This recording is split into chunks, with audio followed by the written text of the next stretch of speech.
So over the past few days, we've been learning about how much our words matter.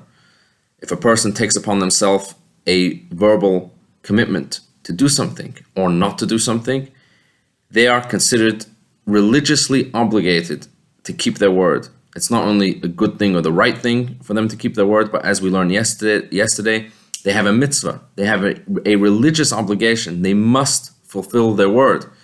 As the Torah tells us, Motza sifatecha tishmor v'asita, that which comes out of your lips, you shall guard and you shall keep.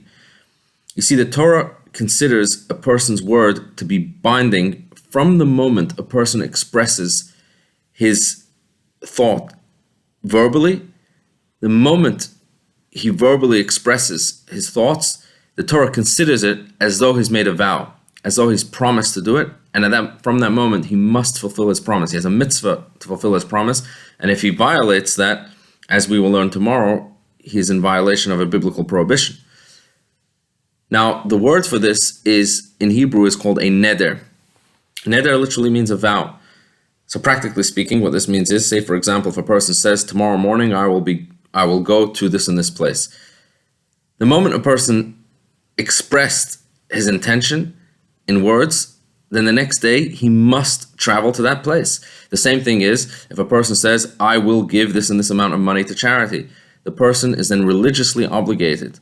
He has a mitzvah, he must give that amount of money to charity, or any other good deed. If the person takes upon himself, the moment he expresses his intention verbally, the Torah considers it as though he's made a vow, a neder, and he must come through with his promise.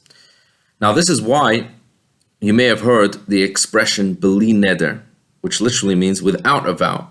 And sometimes you hear someone say, I'll meet you tomorrow morning at 8 o'clock, beli neder. What does that mean? This is not the person trying to get out of meeting you the next day at 8 o'clock in the morning. Rather, it's just in order that way the person's commitment shouldn't have the religious weight of a neder, of a vow, attached to it. Now, this shouldn't be misunderstood as taking our words lightly.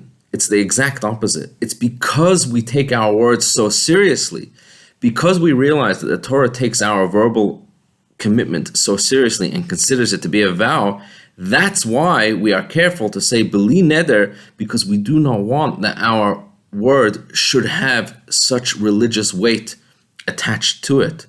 So it's precisely because we understand and because we take our word so seriously, that's why we say beli neder. So saying beli neder doesn't absolve a person from keeping the promise. It doesn't free you from making up to meet tomorrow morning. The only thing it does do, it's a way around being held accountable by Hashem for breaking your promise if something goes wrong and for whatever reason you are not able to make it when you said you would.